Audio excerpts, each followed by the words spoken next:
வணக்கம். All India radio Chennai.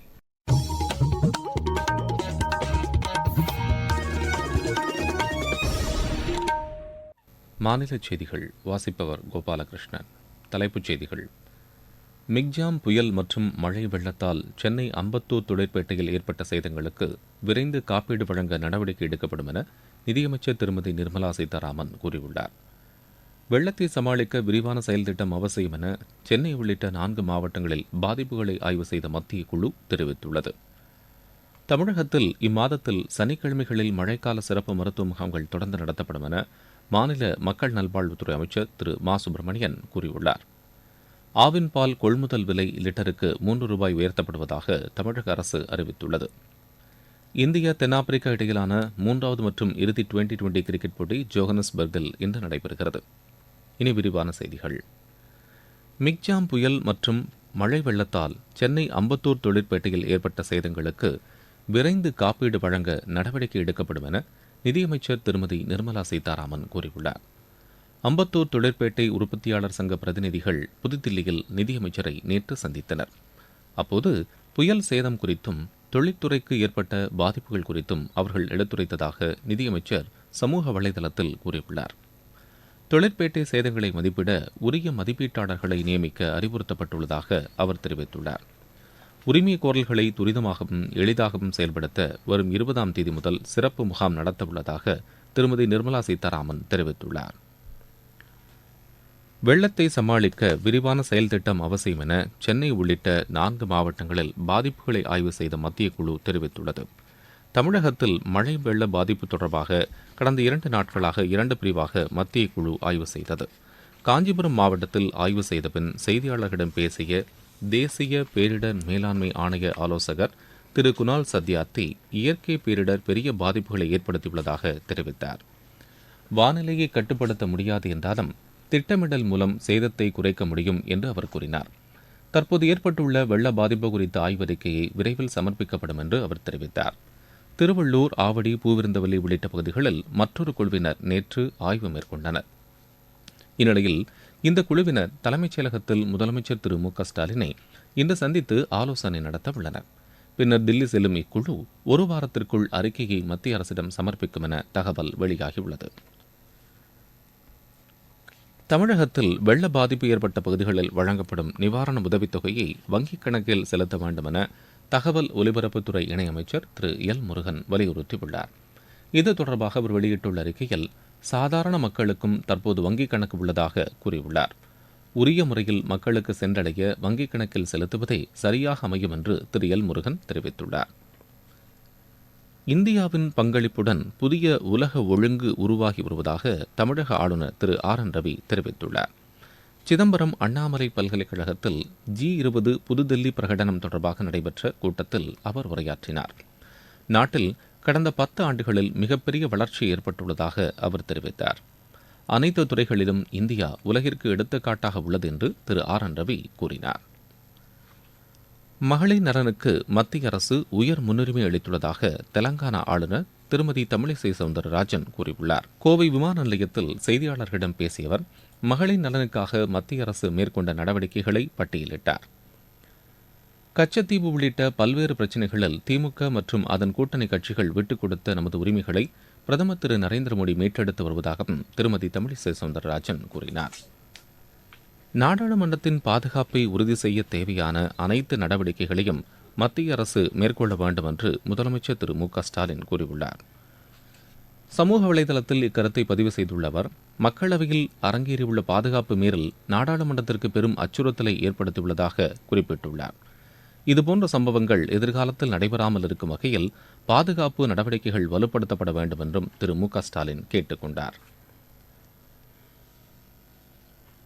தமிழகத்தில் இம்மாதத்தில் சனிக்கிழமைகளில் மழைக்கால சிறப்பு மருத்துவ முகாம்கள் தொடர்ந்து நடத்தப்படும் என்று மாநில மக்கள் நல்வாழ்வுத்துறை அமைச்சர் திரு மா சுப்பிரமணியன் கூறியுள்ளார்.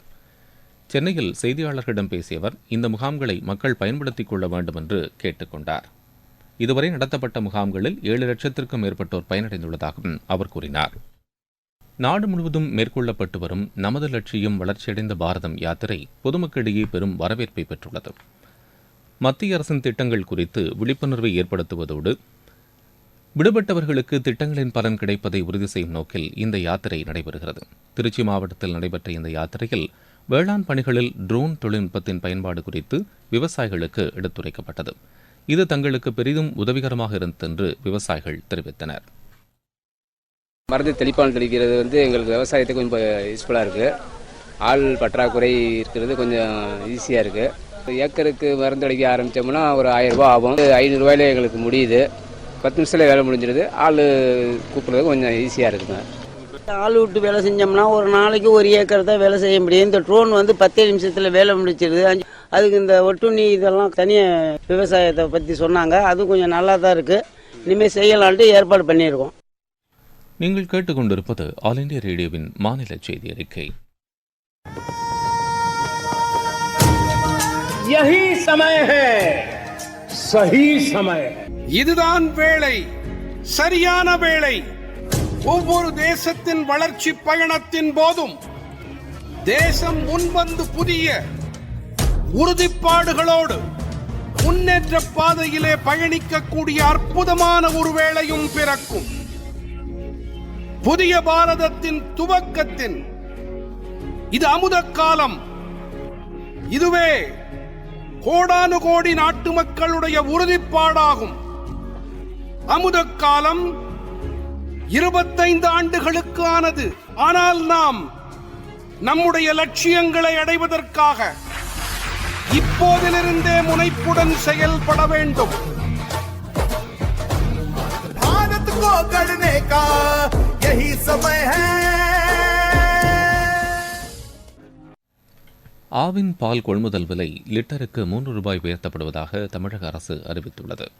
பால் உற்பத்தியாளர்களின் நலனை காக்கும் நோக்கில் இந்த நடவடிக்கை எடுக்கப்பட்டுள்ளதாக மாநில அரசின் செய்திக்குறிப்பு தெரிவிக்கிறது. இதன்படி ஒரு லிட்டருக்கு 3 ரூபாய் ஊக்கத்தொகை ஆவின் நிறுவனத்தால் 18ஆம் தேதி முதல் வழங்கப்படும் என்று அதில் குறிப்பிடப்பட்டுள்ளது. இதன் காரணமாக பசும்பால் கொள்முதல் விலை லிட்டர் ஒன்றுக்கு 35 ரூபாயிலிருந்து 38 ரூபாயாகவும், எருமைப்பால் கொள்முதல் விலை லிட்டர் ஒன்றுக்கு 44 47 ரூபாயாகவும் உயரும் என்று அந்த செய்திக்குறிப்பில் தெரிவிக்கப்பட்டுள்ளது. மாநில அரசின் இந்த நடவடிக்கை மூலம் 4 லட்சம் பால் உற்பத்தியாளர்கள் பயனடைவார்கள் என்றும் அதில் குறிப்பிடப்பட்டுள்ளது. பால் கொள்முதல் விலை அதிகரிக்கப்பட்டுள்ள நடவடிக்கையை வரவேற்பதாக பிஜேபி மாநில தலைவர் திரு அண்ணாமலை கூறியுள்ளார். இது தொடர்பாக அவர் வெளியிட்டுள்ள அறிக்கையில், தமிழக விவசாயிகளின் சார்பாக பிஜேபி வைத்த தொடர் கோரிக்கையை ஏற்று விலையேற்றத்திற்கான அறிவிப்பை தமிழக அரசு வெளியிட்டுள்ளதாக கூறியுள்ளார். பால் கொள்முதல் அளவு முந்தைய ஆட்சிக் காலத்தை விட குறைவாக உள்ளதென்றும், நாளொன்றுக்கு குறைந்தபட்சம் 36 லட்சம் லிட்டர் பாலை தமிழக அரசு கொள்முதல் செய்ய வேண்டும் என்றும் திரு அண்ணாமலை கேட்டுக் கொண்டுள்ளார். இருவரிச் செய்திகள். போலந்து நாட்டின் புதிய பிரதமராக திரு டொனால்டு டஸ்க் பதவியேற்றுள்ளார். ஆஸ்திரேலியாவின் வடகிழக்கு பகுதியை தாக்கிய ஜஸ்பர் புயலால் அப்பகுதியில் மின்சாரம் துண்டிக்கப்பட்டுள்ளதுடன் கடலோரப் பகுதிகளைச் சேர்ந்த ஆயிரக்கணக்கான மக்கள் பாதிக்கப்பட்டுள்ளனர். நாட்டில் கடந்த 2014ஆம் ஆண்டில் 91,000 கிலோமீட்டராக இருந்த தேசிய நெடுஞ்சாலை கட்டமைப்பு தற்போது 1,46,000 கிலோமீட்டராக உயர்ந்துள்ளது என்று மத்திய சாலை போக்குவரத்துத்துறை அமைச்சர் திரு நிதின் கட்கரி தெரிவித்துள்ளார். நாட்டில் உள்ள 2,69,000 கிராம ஊராட்சிகளில் 2,26,000 கிராம ஊராட்சிகள் கணினிமயமாக்கப்பட்டுள்ளதாக மத்திய ஊரக வளர்ச்சித்துறையின் இணையமைச்சர் திரு கபில் மோரேஸ்வர் பட்டேல் கூறியுள்ளார். பிரிக்ஸ் நாடுகளில் மாற்றுத்திறனாளிகளுக்கு அதிகாரம் அளித்தல் தொடர்பாக நடைபெற்ற கூட்டத்தில் மத்திய மாற்றுத்திறனாளிகள் நலத்துறை செயலாளர் திரு ராஜேஸ்வர் அகர்வால் தலைமையிலான குழு காணொலி மூலம் பங்கேற்றது. சென்னை கொடுங்கையூர் குப்பை கொட்டும் வளாகத்தை மாநகராட்சி ஆணையர் திரு ஜே ராதாகிருஷ்ணன் பார்வையிட்டு ஆய்வு செய்தார். மிக்ஜாம் புயல் மற்றும் கனமழைக்கு பின்னர் சென்னை மாநகராட்சி உட்பட்ட பகுதிகளில் இதுவரை 51,192 மெட்ரிக் டன் குப்பைகள் அகற்றப்பட்டுள்ளதாக மாநகராட்சி தெரிவித்துள்ளது. விளையாட்டுச் செய்தி. இந்தியா தென்னாப்பிரிக்கா இடையிலான 3வது மற்றும் இறுதி டுவெண்டி கிரிக்கெட் போட்டி ஜோஹன்னஸ்பர்கில் இன்று நடைபெறுகிறது. மீண்டும் தலைப்புச் செய்திகள். மிக்ஜாம் புயல் மற்றும் மழை வெள்ளத்தால் சென்னை அம்பத்தூர் தொழிற்பேட்டையில் ஏற்பட்ட சேதங்களுக்கு விரைந்து காப்பீடு வழங்க நடவடிக்கை எடுக்கப்படும் என்று நிதியமைச்சர் திருமதி நிர்மலா சீதாராமன் கூறியுள்ளார். வெள்ளத்தை சமாளிக்க விரிவான செயல் திட்டம் அவசியம் என சென்னை உள்ளிட்ட 4 மாவட்டங்களில் பாதிப்புகளை ஆய்வு செய்த மத்திய குழு தெரிவித்துள்ளது. தமிழகத்தில் இம்மாதத்தில் சனிக்கிழமைகளில் மழைக்கால சிறப்பு மருத்துவ முகாம்கள் தொடர்ந்து நடத்தப்படும் என மாநில மக்கள் நல்வாழ்வுத்துறை அமைச்சர் திரு மா சுப்பிரமணியன் கூறியுள்ளார். ஆவின் பால் கொள்முதல் விலை லிட்டருக்கு 3 ரூபாய் உயர்த்தப்படுவதாக தமிழக அரசு அறிவித்துள்ளது. இந்தியா தென்னாப்பிரிக்கா இடையிலான 3வது மற்றும் இறுதி டுவெண்டி கிரிக்கெட் போட்டி ஜோஹன்னஸ்பர்கில் இன்று நடைபெறுகிறது. இத்துடன் செய்தி அறிக்கை நிறைவு பெறுகிறது.